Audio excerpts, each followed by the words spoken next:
Бүгін бала қош келдің математика сабағына. Міне осы тапсырмаларды орындап көрейік. Бірінші тапсырманы оқимыз. Ғасырдың екінші жартысында қазақ мәдениетінің көрнекті өкілдері Шоқан Уәлиханов пен Ыбырай Алтынсарин өмір сүріп, құнды еңбектер жазған. Есептеудің ауызша тәсілдерін есіне түсір және түсіндір. Есепте өрнектің жұп мәндерін атасын Шоқан Уәлиханов кім болғанын, алыптақ мәндерін атасан Ыбырай Алтынсарин кім болғанын білесің. Мынау есептерге қарайық. Тарихшы, аудармашы, журналист, педагог, жазушы, саяхатшы. Осылардың мәнін тауып жазып, мәнін тауып алайық. Жарайды ма балалар? Енді қарайық. Кешіңде былай басып кетіппін. Жазушы бізде. Сонда бізде бірақ мен айтайын, кем болады 93. Бұны біз баған түрінде шығарсақ болады екен. Ал енді сен есептеудің жазбаша тәсілін түсіндіре аласың ба дейді. Бірінші көбейткіш 143 бірліктің астын, екінші көбейткіш 2-ні жазамын, бірліктерді көбейтем, 3 көбейту 2 тең 6, сосын 6 санын бірліктердің астына жазамын. Ондықтар көбейтемін, 4 көбейту 2 тең 8, санын ондықтардың астына жазамын. Жүздіктер көбейтемін, 1 көбейту 2 тең 2, ні жүздіктердің астына жазамын.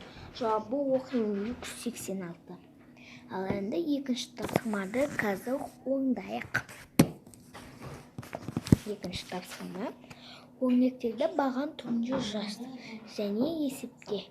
Мен сендерге қазір осыларды көрсететін болам. Міне, осы тапсырмаларды көрдіңдер ме? Дәптерлерімізге жазып алайық. Балалар, бұнда мен барлығын жаздым, барлығын жазған жоқпын.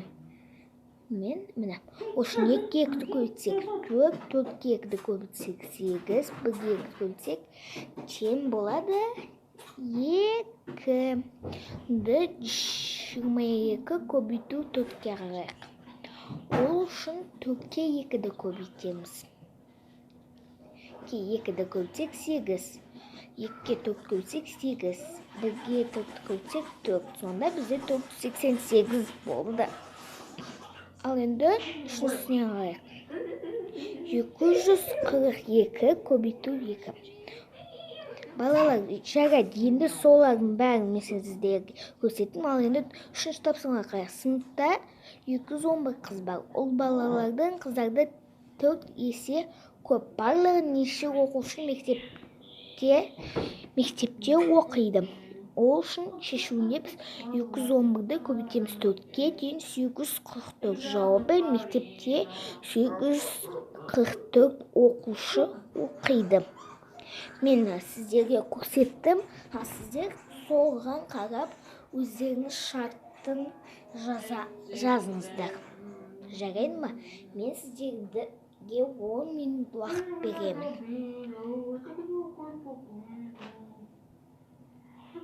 Жарайды ма? Так, міне. Бірінші қайтадан оқышан. Сыныпта 211 қыз бар.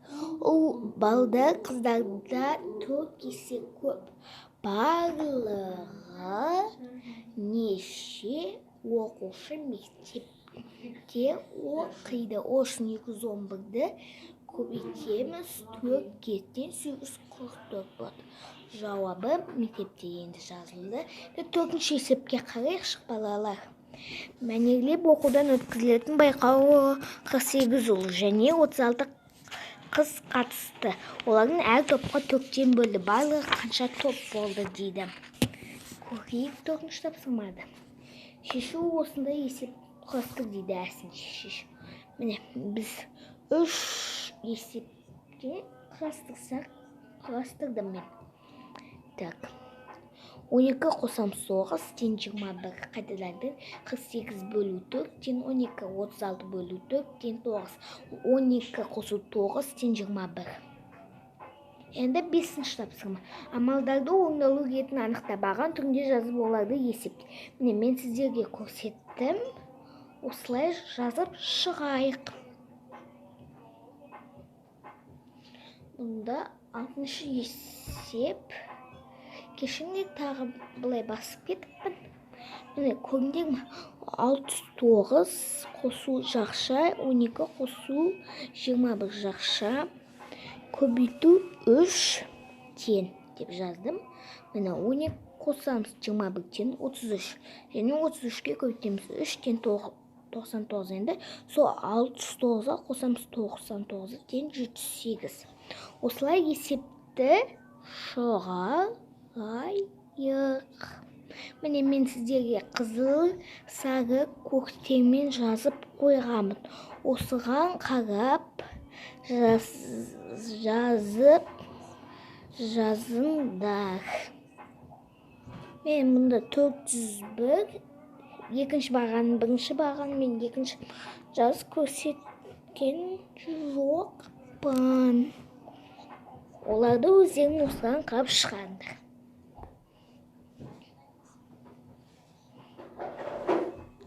Сіздерге тағы істейін. Осылайша шығарайықшы балалар. Жарайды ма? Ал ертеңіз 105-ші сабаққа келеді екенбіз. 6-шы есепке қарай. Өрнектердің біреуіне есеп құрастыр. Міне мен біреуіне есеп құрастырдым. Екіншісі 50 көбейту 10 азайту 360 дегенге. Оқиын жәрмеңкеге шаруалар 10 жәшік алма апарды. Әр жәшікке 50 килограмм алмадан болады.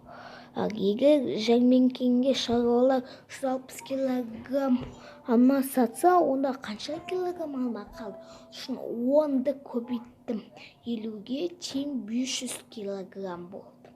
500-ден азайттым 360 тең 140 килограмм. Жауабы 140 килограмм алма бар. Мен тағы көрсетейін. 10 көбейту 50 тең 500 килограмм. Ал енді 360 деп тұр, сол 500-ден азайтамыз 360 тең 140 килограмм. Енді 7-ші есепке. Өрнектерді баған түрінде жазып есепте. Міне сіздерге көрсеттім кішкенесін. Үшеуін 3 бағандағын біріншісілерін көрсеттім. Екінші бағандағын өздерін жазатын шығасындар. Балалар? 318-ден аламыз 498. Оны көрдік бе? Біреу ойда және 3-ке 4-ті қосса 7 olur. Соған 8 болады. Сонда 9-ға 1-ді қоссақ 10. Бүгін жазамыз. Сосын 8-ге қосамыз. 6-ды жазамыз. Бүгін тағы бүгін ойда қылмаймыз. 300 азайту белгісі. Көрінер ма? Екі клеткадан тастаймыз ғой балалар, жарайды ма? 300 азайту 195. 0-ден 5 алсақ алмаймыз. 5. Сонда 0-ден 9 алсақ 0 деп жазамыз. 3-тен 1-ді алсақ 3-тен 1-ді аламыз. Сосын жарайды ма? Сонда бізде болады 105. Бірі ойда балалар. Жарайды ма? Бүгін біз 300-ден алдық. 300. Көрінер ма балалар?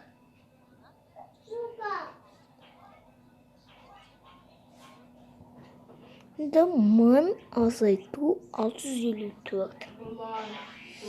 Деп болады. Қанша? Осы 0-ден 4-ті аламаймыз. Бүгін береміз. 10 болады. 10-нан 4-ті алсақ 6. Сосын тағы біреуін бере алмаймыз. Сонда 3-інде тұрыз. Ал енді 7-ші ойта басып кетіп ой. 7-ші тапсырманы көрдіңдер ме? Балалар. 8-ші тап. 3 бұрышта әрбір қабырғасында сандарды қосындысы ортасында тұрған санға тең болуы тиіс. Бос орындағы қандай сандар жазылған? Бізде 14 дедім мен. 14. Көрінер ме? 14 және 4.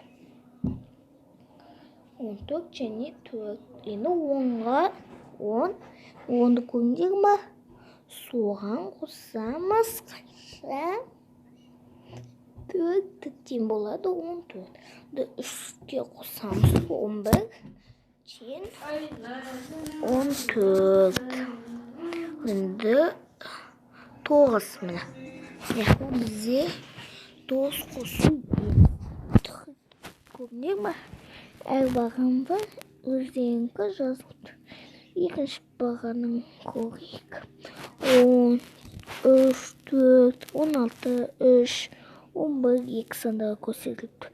Назарларыңызға рахмет балалар. Сау болыңдар.